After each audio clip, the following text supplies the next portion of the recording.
Hi, this is Remembering the Past with Corey Franklin, the show where we talk about people who died recently who've had a profound effect on our history, our society, or our culture. Before we get to our main focus tonight, we're going to start off with two inventors who definitely changed our society. The first is Norman Woodland, who died recently at the age of 91. Norman Woodland was a mechanical engineer who worked on the Manhattan Project when he was a young man. Remember, we talked about the Manhattan Project and the development of the atomic bomb. And after the war, he went to work for Tom Watson and his son at IBM. Throughout the 1920s, 30s, and 40s, one of IBM's biggest projects was compiling data on large numbers of subjects. The government was one of their biggest clients. They worked with the government on Social Security. During the war, they worked with the military on processing information. Also, during the war, a German subsidiary of IBM worked on possibly more nefarious data collection, but that's a story for another day. But in any event, IBM in the early 1950s was interested in processing large amounts of data, and Norman Woodland had the expertise to put data in an encrypted form. Hence, in the early 1950s, for Tom Watson Jr., Norman Woodland developed the barcode. Here's a British television report on Norman Woodland. Now, we all know it. The beep beep of shopping being scanned at the checkout is part of the soundtrack of everyday life.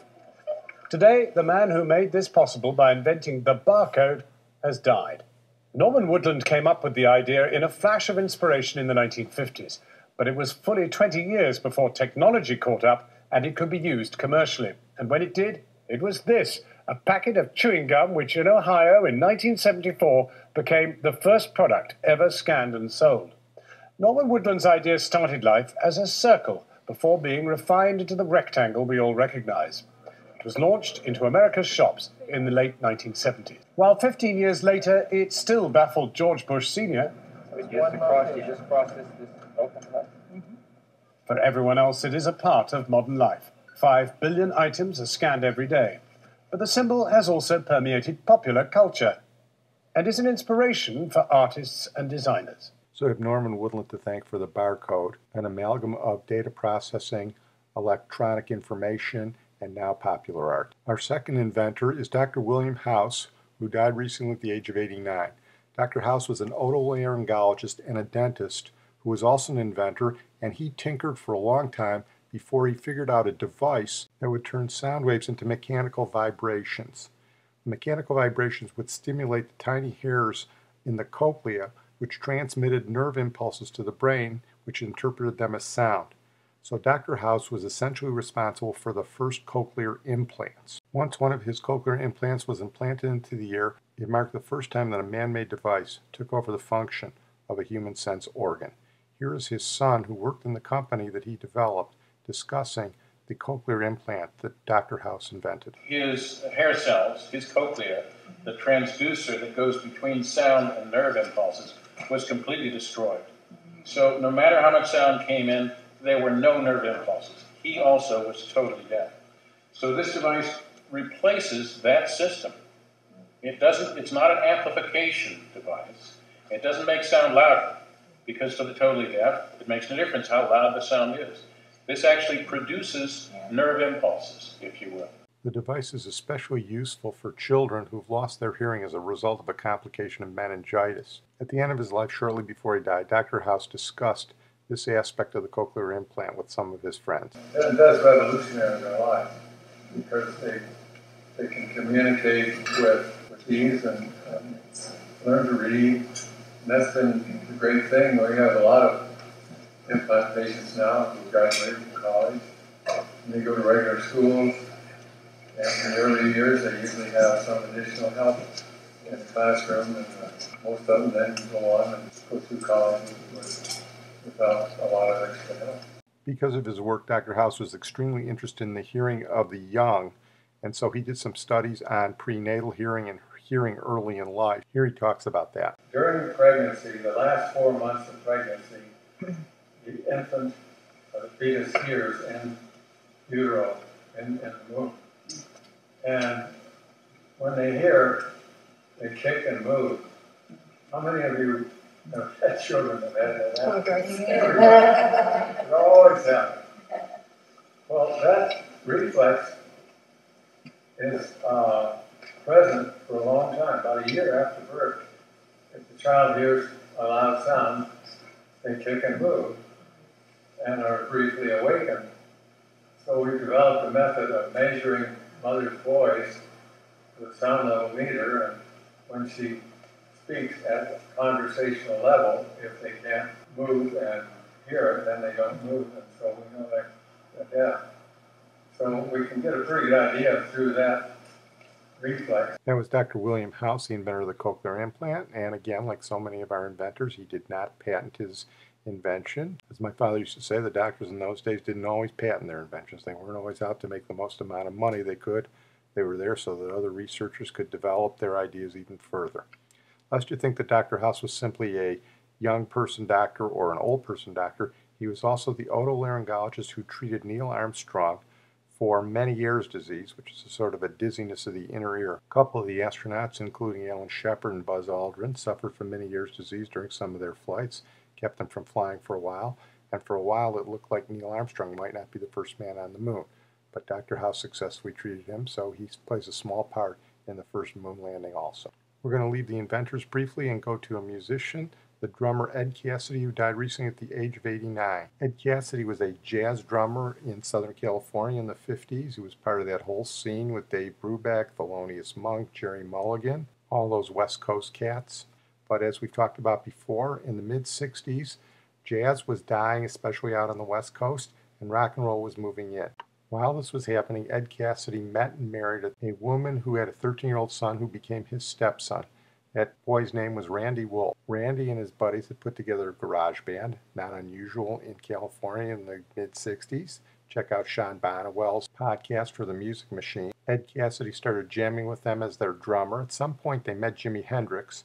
Jimi Hendrix changed Randy Wolf's name to Randy California. That was totally a 60s thing to do back in those days. And eventually that garage band and Ed Cassidy changed the name of the band to Spirits Rebellious, taken from the Khalil Gibran book, and later shortened to Spirit. Spirit had one huge hit in 1969, I Got a Line on You. Let me take you, baby, down to the river bed. Got to tell you something, go right to your head.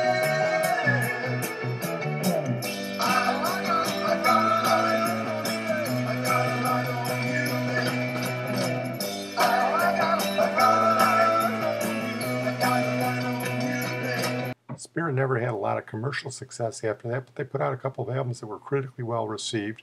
Ed Cassidy and Randy California played together for about 20 years off and on. Spirit essentially dissolved when Randy California, in his 40s, died in a surfing accident with his own young son. That was the end of Spirit, and Ed Cassidy sort of went off on his own. Before he died, Randy California made one other great record called Nature's Way. It's nature's way of telling you something's wrong.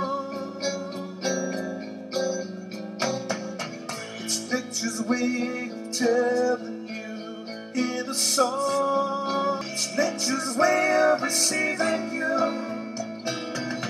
It's nature's way of retrieving you. It's nature's way of telling you something's wrong. Spirit embodied the whole West Coast ethos of the 60s and 70s, and Ed Cassidy was one of those guys who morphed from a jazz musician to a rock and roller. With his death, we mark the end of Spirit. We close with our feature tonight, Senator Daniel Inouye, who was a true American hero. A longtime senator from Hawaii died recently at the age of 88. Most of the obituaries of Senator Inouye concentrated on his political career, and his political career was glorious. He was a senator for nearly 50 years. He became the president pro tem of the Senate, so he was fourth in line for the succession to the presidency. He made his name in both the Watergate hearings and in the Iran-Contra hearings, and he was a perceptive, sharp questioner, a stand-up guy, straight shooter, always honest. But when they talk of Senator Inouye's political experience, they rarely mention that he took the oath of office to be the senator with his left hand, and the reason he did was because of his military experience, and his military experience is the real story of Senator Daniel Inouye, and it's a story every American should know. Daniel Inouye was a nice Hawaiian boy who was born of Japanese parents, which made him a Nisei. Nisei had some trouble during World War II, especially at the beginning, which you'll hear about in a second. But Daniel Inouye went on to become part of the 442nd Regimental Combat Team, which was made up of Nisei and fought in Europe. Because of the dangers they faced, They turned out to be the most highly decorated and suffered the most casualties of any combat team the Americans had during World War II. They were known as the Go for Broke Squadron. Here's what General Mark Clark, their commander in Italy, said about the 442nd. I had the honor to command the men of the 442nd Combat Team. You fought magnificently in the field of battle and wrote brilliant chapters in the military history of our country. They demonstrated conclusively the loyalty and valor of our American citizens of Japanese ancestry in combat. Here's what General George C. Marshall, General of the Army, said about the 442nd. They were superb. That word correctly describes it, superb. They took terrific casualties. They showed rare courage and tremendous fighting spirit. Not too much can be said of the performance of these battalions in Europe, and everybody wanted them. Daniel Inouye was among the best of the best, and on the 70th anniversary of Pearl Harbor in 2011, he told the story on the floor of the Senate. Mr. President, today is December the 7th, 2011. 7 years ago, something happened in Pearl Harbor. I shall never forget that day because it was a Sunday, and like many Americans, I was preparing to go to church. I was putting on my necktie and having a good time listening to delightful Hawaiian music.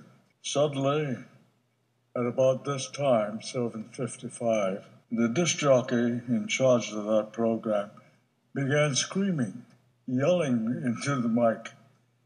And he was saying, the Japanese are bombing Pearl Harbor. He kept on repeating that. And for a moment, I thought it was a repeat or a replay of Orson Welles, if you recall that program that was a mighty hit in the United States. Well, he kept on doing this for about 5 minutes, no music, just screaming. And so I decided to take my father out on the street and look towards Pearl Harbor. And you could see these black puffs. They were anti-aircraft shells. And then you knew what was happening. But suddenly, while watching these black puffs of explosions, you could hear a rumble just overhead. And there were 3 aircraft. They were pearl gray in color and red dots on the wing.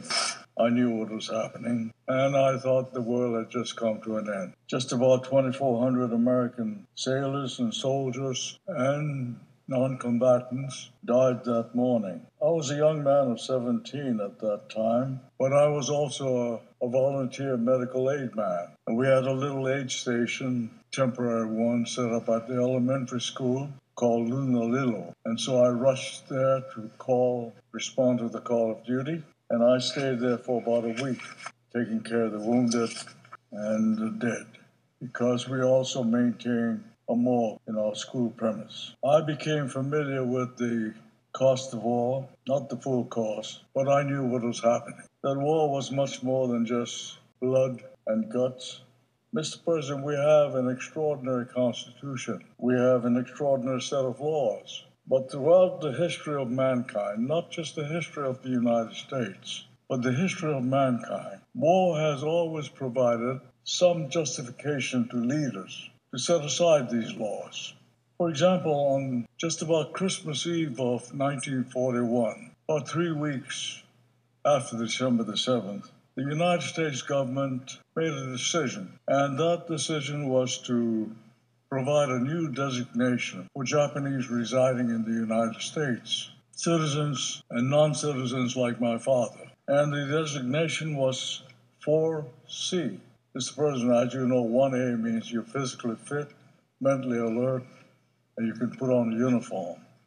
4F, something's wrong with you. 4C is the designation of an enemy alien. Just imagine that, enemy alien. This was used as one of the justifications to round up over 120,000 Japanese, most of them Americans of Japanese ancestry, and place them into these internment camps. There were 10 of them throughout the United States in very desolate areas. Arkansas, Arizona, Utah, out in the deserts. And their crime was that they were enemy alien. None of them had committed any crime. Investigation after investigation disclosed that. No sabotage, no espionage, no assault, nothing.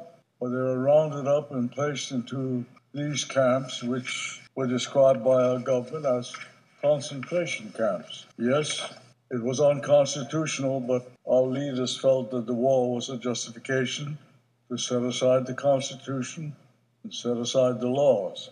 Well, many of us, who were especially the young ones, were very eager to demonstrate to our neighbors and to our government that we were loyal, that we wanted to do our part in this war, and if necessary, put our lives on the line. And we petitioned the government. Finally, after about a year of petitioning, President Roosevelt issued a statement saying Americanism is not a matter of blood or color. Americanism is a matter of heart and soul. And he says, okay, form a volunteer group, and that was done.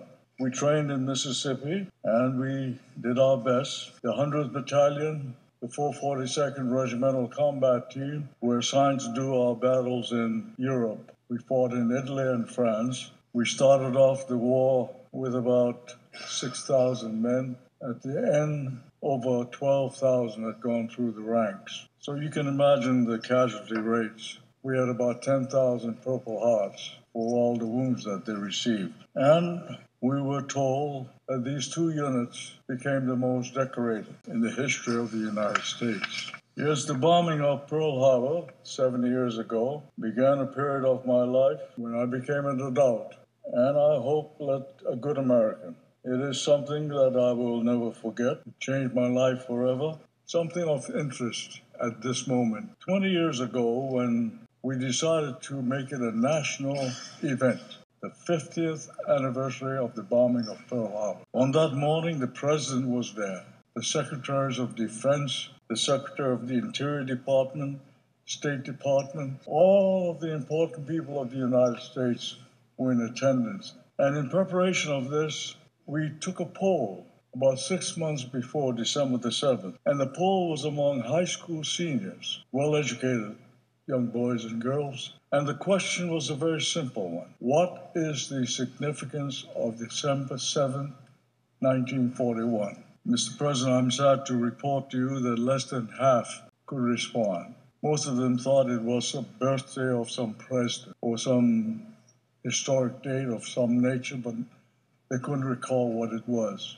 On the 70th anniversary, I just wonder if that poll were taken again, what would be the outcome? Well, I hope that we will remember December the 7th. I hope we will remember 9/11. That was just a few years ago. But people are beginning to forget 9/11 just as well as forgetting December the 7th. If December the 7th is going to teach us anything, it should be that we must remain vigilant at all times, not just to avoid war, but vigilant among ourselves so that we would not use this as a justification to set aside our most honored document, the Constitution. I hope it will never happen again. Here's what Daniel Inouye didn't tell you. In the Po Valley in 1945, he knocked out a German machine gun nest. His right arm was hit by a grenade. When he was hit, a grenade that he was carrying, he transferred to his left arm, threw it, lest it kill his own troops, and it knocked out a second German machine gun nest. Even though he was seriously wounded, he made sure all his wounded troops were evacuated and waited 9 hours himself to be evacuated. His right arm was subsequently amputated. He won a Distinguished Service Cross and 2 Purple Hearts among his other medals. There was talk the Nisei were seriously underrepresented among Congressional Medal of Honor winners, and in 2000 he was upgraded to a Congressional Medal of Honor winner, the highest distinction that an American can win. The United States has rarely seen the combination of bravery, courage, and patriotism demonstrated by Daniel Inouye. He wanted to be a good American. He turned out to be a great American, one of our greatest. I'm going to close on that note. I want to thank my producer, Sid Tepps, and we want to thank Daniel Inouye for his service to America. Senator Inouye, we can never repay you for all you gave us.